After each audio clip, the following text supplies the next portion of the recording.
Pemimpin tingkat tinggi Iran bergegas ke Tiongkok untuk merundingkan jalan keluar mendesak dari perang. Namun, di Beijing ia menerima pesan buruk yang tidak diduga Teheran.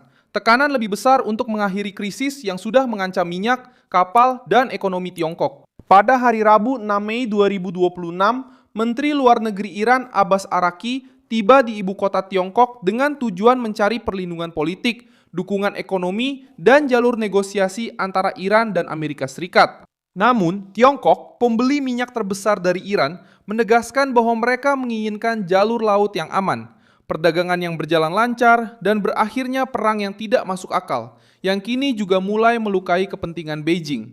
Iran berharap dapat menemukan sekutu yang bersedia menghadapi Washington sampai akhir. Yang mereka temukan adalah sebuah kekuatan yang dingin, penuh perhitungan, dan lebih dulu memikirkan kapal-kapalnya sendiri, kilang-kilangnya, ekspornya, serta keamanan energinya. Kemarahan Araqi menunjukkan sebuah rezim yang terpojok, tertekan oleh sanksi Amerika, serangan di laut, krisis ekonomi, dan isolasi yang semakin meningkat. Teheran mencoba mengubah Hormuz menjadi senjata pemerasan global, tetapi justru malah menakuti Tiongkok, pembeli yang menopang sebagian besar ekonomi Iran. Sekarang, perjalanan yang seharusnya menunjukkan kekuatan justru mulai memperlihatkan kelemahan. Menteri Luar Negeri Iran telah meninggalkan Teheran untuk mencari oksigen diplomatik, namun dari Beijing ia mendengar bahwa krisis ini harus segera berakhir karena penutupan Hormuz juga berdampak pada Tiongkok. Kini tekanannya berbalik arah. Selain menghadapi tekanan dari Amerika Serikat untuk mengakhiri perang tanpa makna yang dilakukan oleh Garda Revolusi, Iran sekarang juga harus berurusan dengan tuntutan dari mitra mereka sendiri yang tidak ingin menanggung akibat dari perang yang diciptakan oleh Garda Revolusi di jantung Teluk. Saya akan ceritakan semuanya kepada Anda.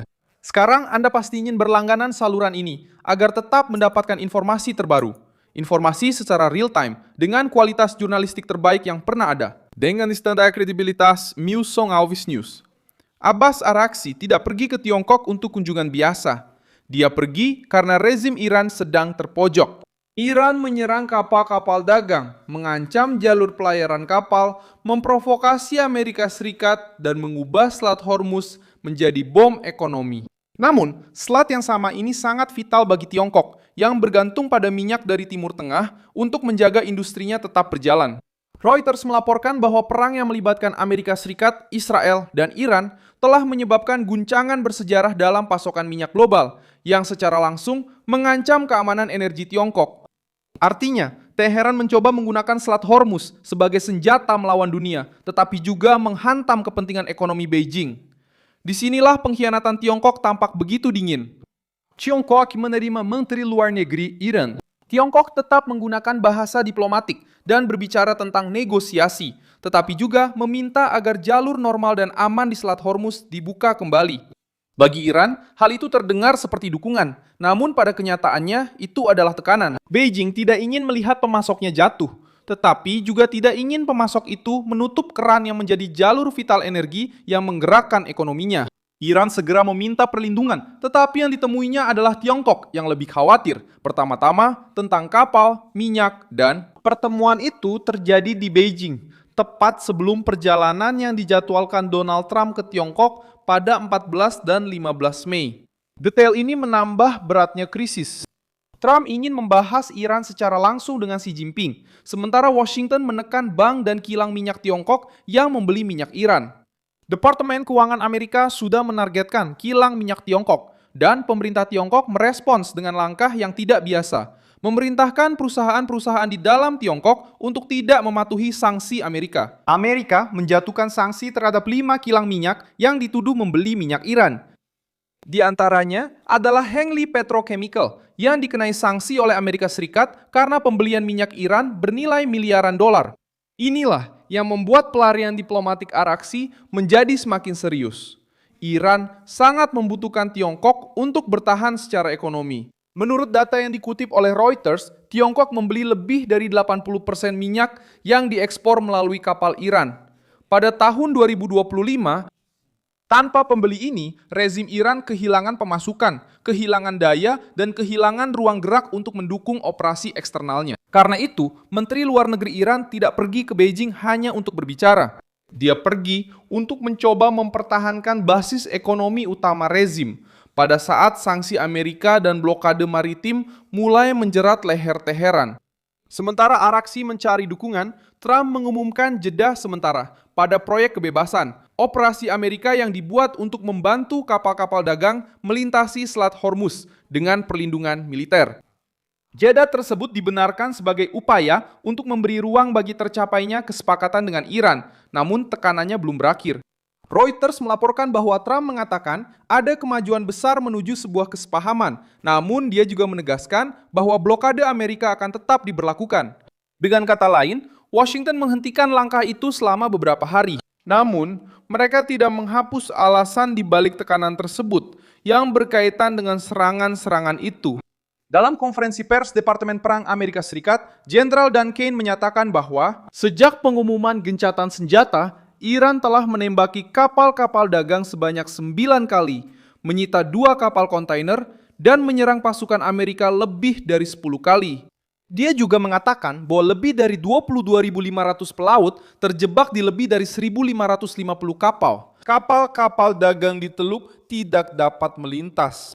Krisis kemanusiaan ini terutama terlihat pada para pelaut yang terjebak dan jalur perdagangan yang terhambat. Jenderal tersebut menyatakan bahwa Iran juga pernah menyerang Oman 1 kali dan Uni Emirat Arab 3 kali, termasuk serangan terhadap terminal minyak Fujairah yang dikabarkan berhasil digagalkan. Pasukan Amerika mengatakan telah menggunakan helikopter MH-60 milik Angkatan Laut dan AH-64 dari Angkatan Darat untuk menetralkan ancaman yang ditujukan pada pelayaran komersial. Pesan dari Amerika sangat jelas. Iran mungkin berbicara tentang negosiasi, tetapi kekuatan militernya terus menguji batas-batas di laut. Karena itu, kunjungan Araghchi ke Tiongkok terkesan seperti upaya putus asa secara politik. Teheran ingin menggunakan krisis ini sebagai alat pemerasan global. Namun, ketika Tiongkok menyadari bahwa energi mereka sendiri, ekspor mereka, dan stabilitas mereka sedang terancam, Iran harus keluar untuk mencari bantuan.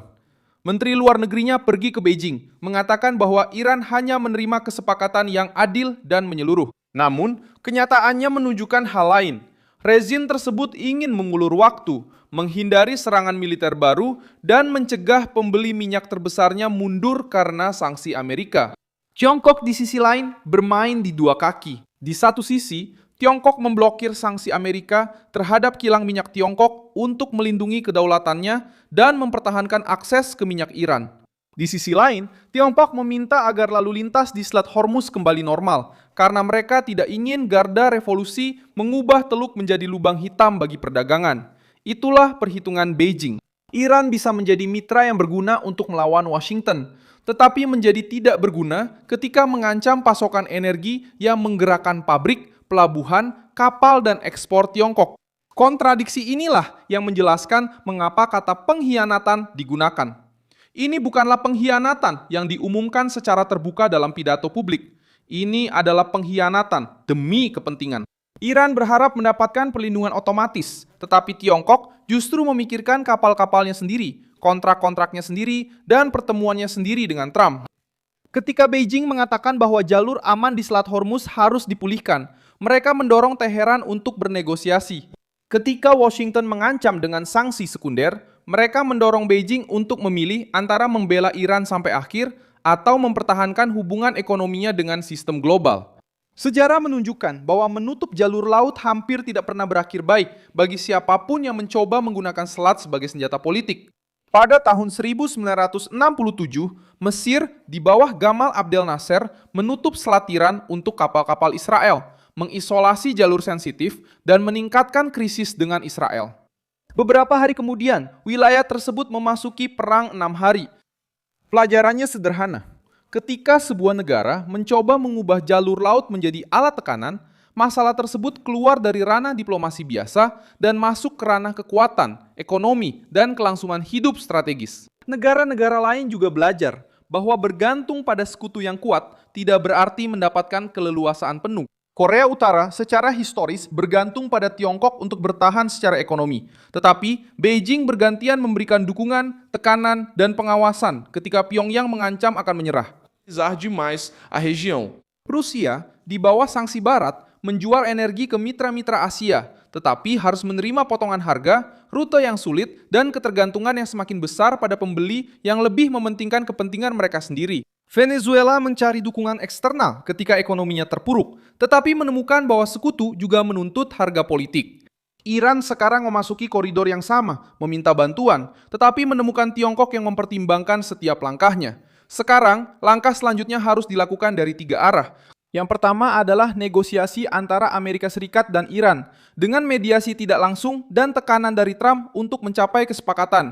Yang kedua adalah posisi Tiongkok, yang bisa membantu mendorong Teheran ke meja perundingan karena mereka juga terdampak oleh Selat Hormuz yang ditutup. Yang ketiga adalah perilaku garda revolusi yang bisa saja menggagalkan setiap kemajuan jika mereka terus menyerang kapal, negara tetangga, dan pasukan Amerika di Teluk. Pada akhirnya, fakta utamanya sangat jelas. Tiongkok masih berkomunikasi dengan Iran, namun mereka sudah menegaskan bahwa tidak ingin terseret ke dalam kerugian akibat perang yang dipicu oleh provokasi Teheran. Saya Milson Alves, seorang internasionalis, dan tujuan saya adalah membuat Anda tetap mendapat informasi yang benar setiap hari. Tautan berita ada di deskripsi video. Beri like pada video ini, subscribe ke channel, dan di akhir nanti, cek komentar agar Anda bisa semakin terlibat dengan komunitas Milson Alves.